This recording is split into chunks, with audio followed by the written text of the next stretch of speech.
Hai, apa kabar semuanya? Semoga kabar Anda baik-baik saja. Terima kasih karena sudah memberikan support dan juga kesetiaan Anda untuk membangun channel Codot Film. Yuk kita lanjutkan alur ceritanya, sambil siapin kopi dan cemilan, setting suara volume full. Gasken. Waktu lalat. Kedatangan kelompok Yao Lao tidak diragukan lagi menyebabkan paviliun bintang jatuh menjadi sangat hidup. Para murid di dalam paviliun bintang jatuh dan bahkan beberapa sesepuh sangat ingin tahu tentang kepala paviliun yang hanya ada dalam legenda ini. Paviliun bintang jatuh pada dasarnya dikembangkan oleh Feng Zunze sendiri selama tahun-tahun ini. Meskipun demikian, Feng Zunze juga telah meninggalkan tempat kepala paviliun kosong. Dia tidak punya niat untuk duduk di atasnya. Ini karena dia akhirnya percaya bahwa Yao Lao cepat atau lambat akan kembali ke paviliun bintang jatuh. Posisi ini adalah sesuatu yang dia simpan untuk Yao Lao. Hari ini juga akhirnya tiba seperti yang dia perkirakan. Oleh karena itu, setelah menyelesaikan masalah Xiaoyan, dia telah mengumpulkan semua murid paviliun bintang jatuh keesokan harinya dan mengumumkan masalah pengembalian posisi kepala paviliun. Masalah semacam ini tidak diragukan lagi sangat mengejutkan paviliun bintang jatuh. Di masa lalu, paviliun bintang jatuh memperlakukan Feng Zunze sebagai pemimpinnya. Saat ini, pemimpin sejati mereka akan berubah. Para murid di bawah ini secara alami tidak terlalu terbiasa dengannya. Untungnya, cara yang tidak biasa ini tidak berlangsung lama sebelum dipatahkan oleh kegembiraan lainnya. Bahkan generasi muda yang masih belia ini pun tidak merasa asing dengan nama Yao Zunze. Beberapa sesepuh bahkan dipenuhi dengan kegembiraan liar di dalam hati mereka. Mereka sangat berpengalaman dan jelas menyadari seperti apa posisi dan reputasi Yao Lao saat itu di Central Plains. Jika seseorang benar-benar membahas tentang reputasi dan statusnya, kemungkinan besar bahkan 3 kepala besar dari Menara Pil akan sedikit lebih rendah. Dengan orang seperti itu yang menjadi kepala paviliun, mengapa bintang jatuh khawatir karena tidak kuat? Yao Lao hanya bisa tersenyum pahit menghadapi situasi seperti itu. Namun, dia tidak menolak apapun kali ini. Setelah mengalami hal-hal yang telah terjadi selama bertahun-tahun ini, dia juga mengerti bahwa kecuali kekuatan seseorang begitu besar sampai-sampai tidak ada yang bisa melawannya, pada akhirnya akan ada celah yang cukup besar antara seseorang dan faksi. Saat itu, dia dirugikan karena terlalu bebas dan tidak terkekang. Oleh karena itu, dia akhirnya diserang dengan kejam oleh Hall of Soul setelah yang terakhir menemukan kesempatan. Karena dia memiliki kesempatan untuk melakukan semuanya lagi, dia secara alami tidak ingin melihat masalah ini terulang kembali. Selain itu, Xiaoyan pasti akan berhadapan langsung dengan Hall of Soul jika dia ingin menyelamatkan ayahnya. Pada saat itu, Xiaoyan akan membutuhkan beberapa faksi yang mendukungnya dari belakang. Kali ini, Xiaoyan telah mempertaruhkan kematian untuk menyelamatkannya. Hal ini menyebabkan Yao Lao menaruh semua pikirannya pada murid ini. Saat ini, dia bisa dianggap membuat beberapa rencana sebelumnya untuk Xiaoyan. Feng Zunze menghela nafas lega di dalam hatinya ketika dia melihat bahwa Yao Lao tidak menemukan alasan untuk menolak postingan kali ini. Dia selalu berpikir bahwa paviliun bintang jatuh adalah milik Yao Lao di dalam hatinya. Selama tahun-tahun ini, dia hanya membantu yang terakhir mengelolanya. Sekarang setelah Yao Lao kembali, dia secara alami perlu mengembalikannya. Hubungan antara dirinya dan Yao Lao bisa dibilang sebagai sahabat yang pernah menjalani hidup dan mati bersama. Feng Zunze bisa mencari-cari dengan getir selama bertahun-tahun karena Yao Lao. Apa pentingnya posisi kepala paviliun? Selain itu, dia juga sangat jelas tentang karakter Yao Lao. Dia tidak mengkhususkan diri dalam manajemen. Pada saat itu, dia masih akan menjadi orang yang pusing karena masalah ini. Setelah menenangkan Xiaoyan, Feng Zunze dan Yao Lao memutuskan untuk menutup pintu gunung terlebih dahulu karena mereka takut akan balas dendam oleh Hall of Soul yang dapat mengganggu kesembuhan Xiaoyan.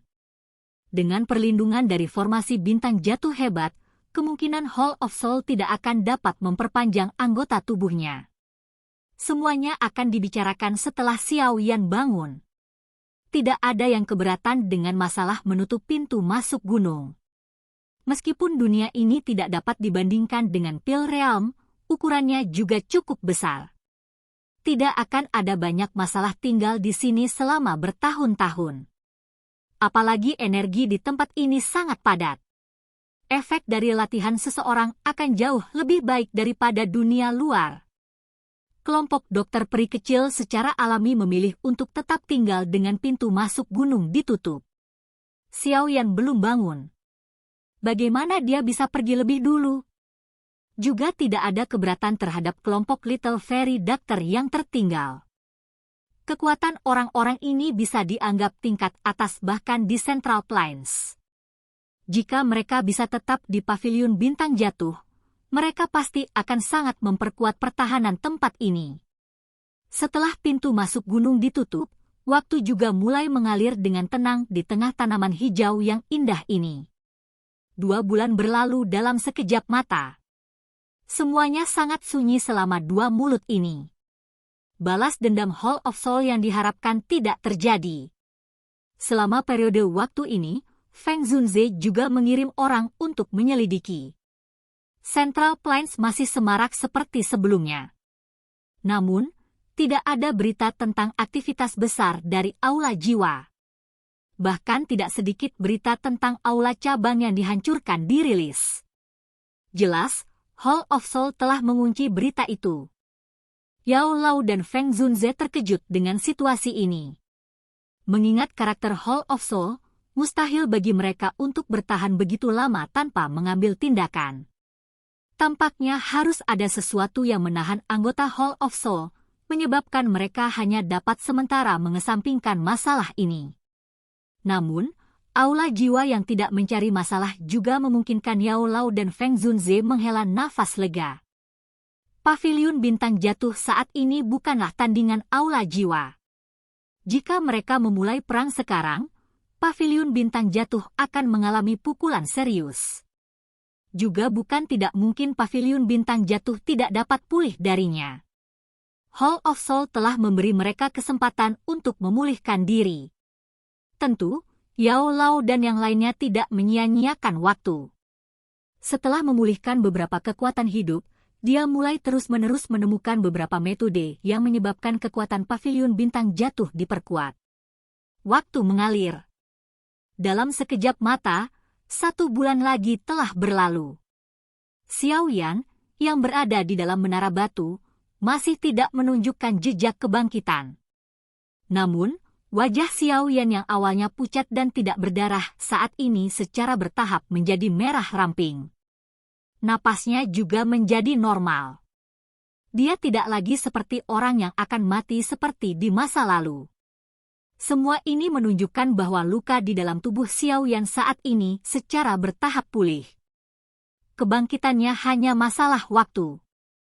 Selama 1 bulan ini, kelompok dokter peri kecil juga mengambil posisi tetua di Paviliun Bintang Jatuh setelah Feng Zunze mengundang mereka dengan susah payah. Meskipun mereka hanya tamu tetua, mereka setidaknya ditarik ke sisi Paviliun Bintang Jatuh. Dokter peri kecil tidak berkomitmen terhadap upaya Feng Zunze untuk menarik perhatiannya. Yao Lao adalah guru Xiao Yan. Saat ini, yang pertama juga adalah kepala Paviliun Bintang Jatuh. Di masa depan, Xiao Yan mungkin juga akan menjadi kepala paviliun dari Paviliun Bintang Jatuh ini. Dalam hal ini, tidak masalah baginya untuk menjadi penatua nominal. Tianhuo Zunze juga menyetujui undangan Feng Zunze setelah ragu-ragu selama beberapa waktu. Bagaimanapun, saat ini tidak ada tempat baginya untuk pergi. Itu juga bagus baginya untuk menemukan tempat untuk menetap. Ziyan sifatnya menyenangkan. Kesepakatannya dengan Feng Zunze sepenuhnya berdasarkan keinginannya. Selain itu, dengan bergabungnya dia, Xiong San hanya bisa menganggukkan kepala dengan dia memaksanya. Feng Zunze dan sesepuh Paviliun Bintang Jatuh tersenyum bahagia di hadapan kelompok yang kuat ini yang bergabung dengan mereka. 3 ahli kelas Douzun bergabung bersama mereka. Bobot ini cukup berat. Hanya ini saja kemungkinan besar akan menyebabkan paviliun bintang jatuh melompat dan benar-benar menjadi puncak dari 4 paviliun. Namun, mereka semua lupa bahwa jika Yao Lao benar-benar memulihkan kekuatan puncaknya di masa depan, hanya kemampuannya untuk mengumpulkan orang saja kemungkinan besar akan menyebabkan paviliun bintang jatuh menjadi faksi yang cukup kuat di seluruh Central Plains. Bahkan tidak perlu membahas tentang 4 paviliun. Waktu mengalir seperti air. Musim semi berlalu dan musim gugur tiba. Warna kuning kehijauan ditambahkan ke hutan pegunungan yang hijau subur. Waktu setengah tahun berlalu tanpa ada yang menyadarinya. Namun, Xiao Yan masih belum bangun. Meskipun semua orang bisa merasakan bahwa kondisi di dalam tubuhnya menjadi semakin baik, dia tetap tidak menunjukkan tanda-tanda kebangkitan. Bahkan Yao Lao merasa agak tidak berdaya menghadapi adegan ini. Satu-satunya yang bisa diandalkan terkait masalah ini adalah Xiao Yan sendiri. Selama periode waktu ini, gunung belakang telah diberi label sebagai tanah terlarang paviliun bintang jatuh. Selain kelompok Feng Zunze, bahkan sesepuh paviliun bintang jatuh dilarang masuk. Situasi ini secara alami menarik keingintahuan semua murid paviliun bintang jatuh. Namun, setelah banyak penyelidikan, mereka hanya menyadari bahwa ada seorang pemuda bernama Xiao Yan di Menara Batu, yang sedang memulihkan diri sambil melakukan retret. Wilayah Barat Laut Benua Douqi, Kekaisaran Jia Ma, Kota Suci Jia Ma. Setiap warga Kekaisaran Jia Ma sadar bahwa penguasa sejati kekaisaran ini bukan lagi keluarga Kekaisaran Jia Ma. Sebaliknya, itu adalah aliansi. Aliansi ini disebut aliansi Yan. Yan dari Xiao Yan. Setiap orang di dalam Kekaisaran Ma Jia menyadari bahwa pendiri Tuan Mutlak ini di dalam Kekaisaran Jia Ma saat ini adalah seseorang yang disebut Xiao Yan. Dia secara pribadi telah mengakhiri era mistik Cloud Sect di dalam Kekaisaran Jia Ma dan memulai era aliansi Yan. Di hati semua generasi muda di dalam Kekaisaran Ma Jia, nama ini mewakili semacam kehormatan dan kerja keras. Ini karena semua orang dengan jelas menyadari bahwa orang yang menciptakan keajaiban ini disebut sampah saat itu. Ada aula besar yang megah dan menjulang tinggi di tengah kota suci Jia Ma. Aula besar itu sangat tinggi. Puncaknya menghadap ke seluruh kota. Tempat ini saat ini adalah tempat dengan otoritas terbesar di dalam Kekaisaran Jia Ma. Pada saat ini, bagian atas aula besar yang dijaga ketat ini adalah seorang wanita yang mengenakan jubah cemerlang. Dia berdiri dengan tangan di belakangnya. Sosok wanita ini sangat mempesona. Bahkan dengan jubah yang agak longgar, masih sulit untuk menyembunyikan lekuk iblisnya yang akan membuat seseorang tertarik. Cahaya bulan samar tersebar turun dari langit, menyinari wajahnya yang cantik yang akan menyebabkan seseorang tanpa sadar berhenti bernapas. Kesan pertama yang diberikan oleh penampilan cantik ini adalah semacam perasaan menyihir seperti iblis. Bibir merahnya sedikit melengkung. Busur ini memikat semua orang.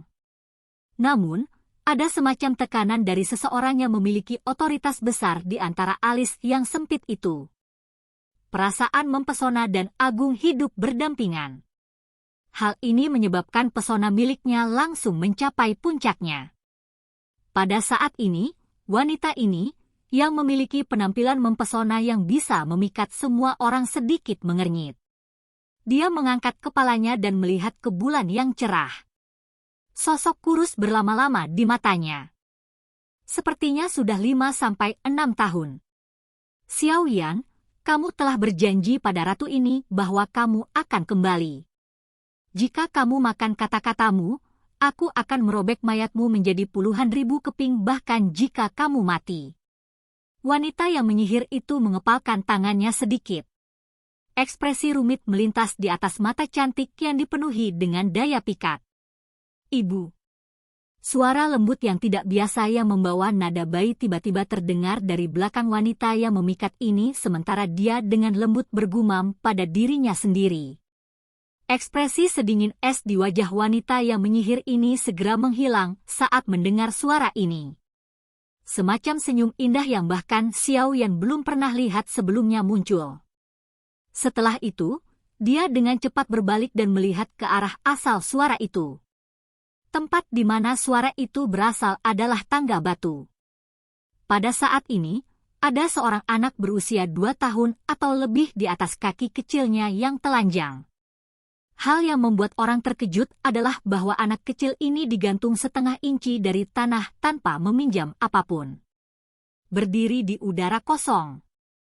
Ini adalah sesuatu yang hanya bisa dicapai oleh elit Duzong. Ukiran batu giok seperti wajah gadis kecil itu membuatnya tampak seperti boneka porselen yang sangat indah. Itu menyebabkan hanya begitu menyukainya sampai-sampai tidak bisa membiarkannya pergi. Sepasang mata cerdas hitam pekat tampak sangat licik di bawah sinar bulan. Ketika wanita itu melihat ke atas, pakaian anak kecil itu bergoyang dan seekor ular kecil berwarna 7 keluar dari balik pakaiannya. Setelah itu, ia diletakkan di atas lengan kecil anak yang lembut dan putih. Ia mendesis dan menjulurkan lidah ularnya. Dari kemunculannya ini, secara mengejutkan persis sama dengan 7 warna surga menelan Pithon saat itu. Silahkan pergi ke. Oke guys, jangan lupa like, comment, share, and subscribe di channel Codot Film. See you next video, peace out and bye bye.